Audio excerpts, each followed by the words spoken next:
proclamamos a vossa ressurreição. Vinde, Senhor Jesus.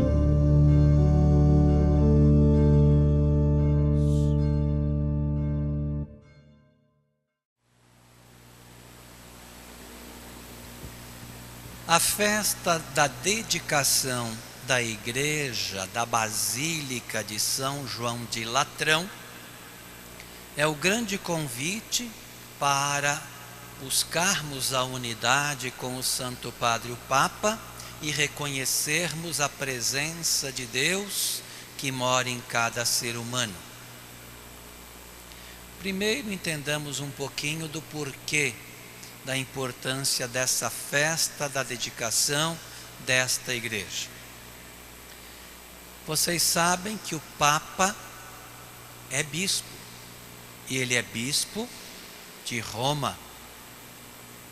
Como bispo de Roma, o Papa tem uma catedral, aonde está a cadeira dele, isto é, aonde está representada a sua autoridade como bispo.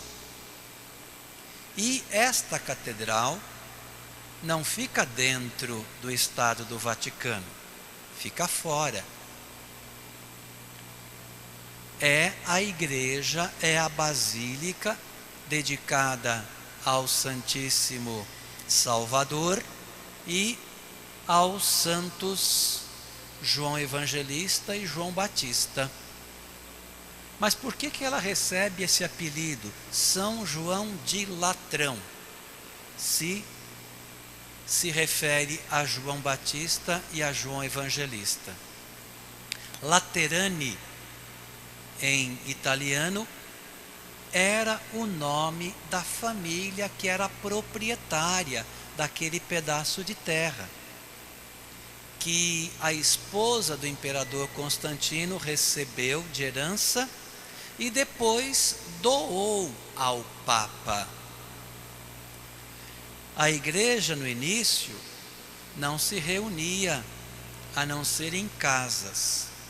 Depois, com a perseguição, passou a se reunir nos cemitérios, nas catacumbas.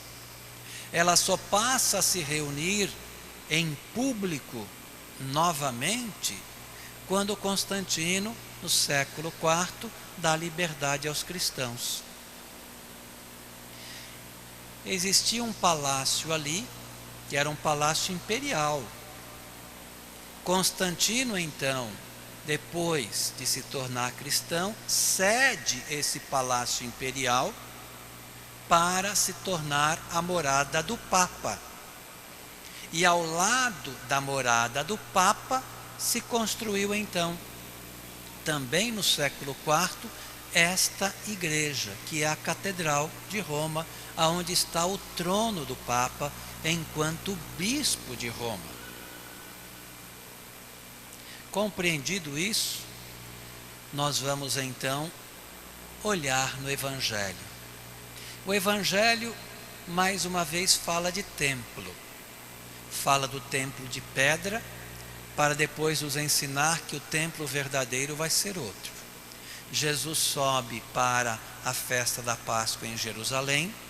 Na festa da Páscoa, Jerusalém chegava a ter cerca de 130 mil peregrinos na época. No período normal, o tempo de Jesus tinha em torno de 50 a 55 mil habitantes. E na festa da Páscoa se sacrificavam no templo cerca de 18 a 20 mil cordeiros. O templo de Jerusalém era o sinal, o símbolo da unidade de Israel. Só existia um templo, era o templo nacional. Nas aldeias, nas cidades, existiam as sinagogas que foram criadas depois do exílio da Babilônia. Portanto, as pessoas vinham para Jerusalém para celebrar a Páscoa, que era a festa mais importante. Jesus sobe para celebrar a Páscoa e ali ele realiza algo no templo que vai certamente terminar com a sua morte. Ele enfrenta aquilo que era instituído oficialmente. Há algo no texto que é único em São João. Os outros evangelistas falam do episódio, mas só São João fala o seguinte, que Jesus expulsou,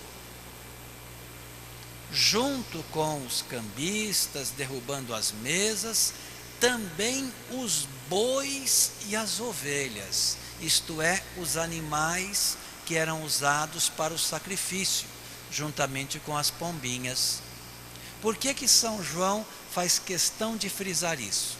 Porque para São João, Jesus não apenas vai fazer uma reforma no templo, porque as autoridades haviam se corrompido.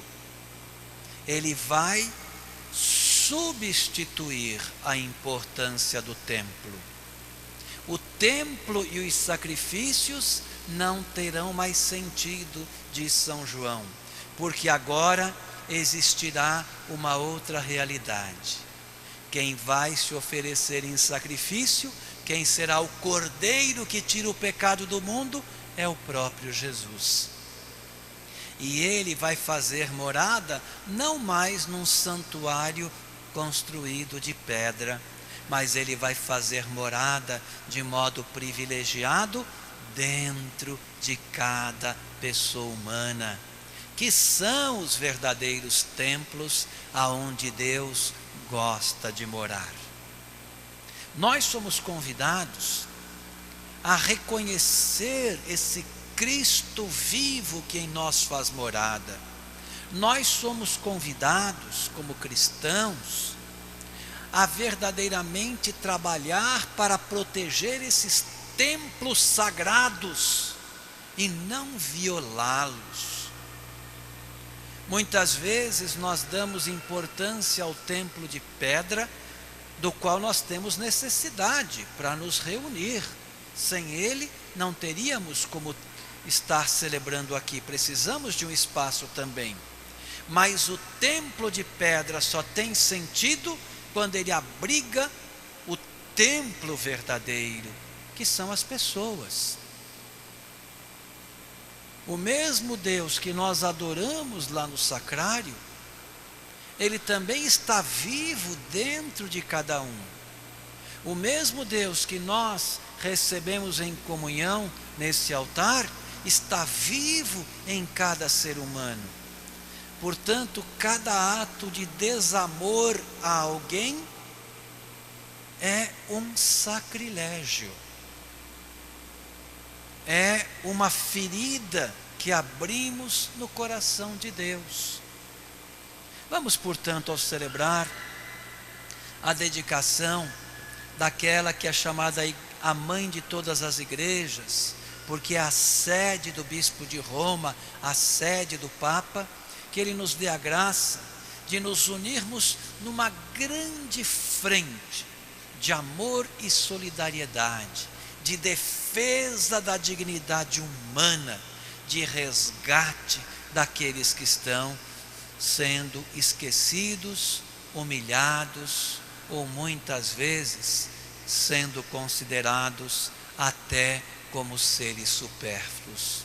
Que o Deus da vida, que em nós e em todos faz morada, realmente nos ajude a viver esse projeto de amor e vida que em Cristo Jesus ao mundo foi oferecido.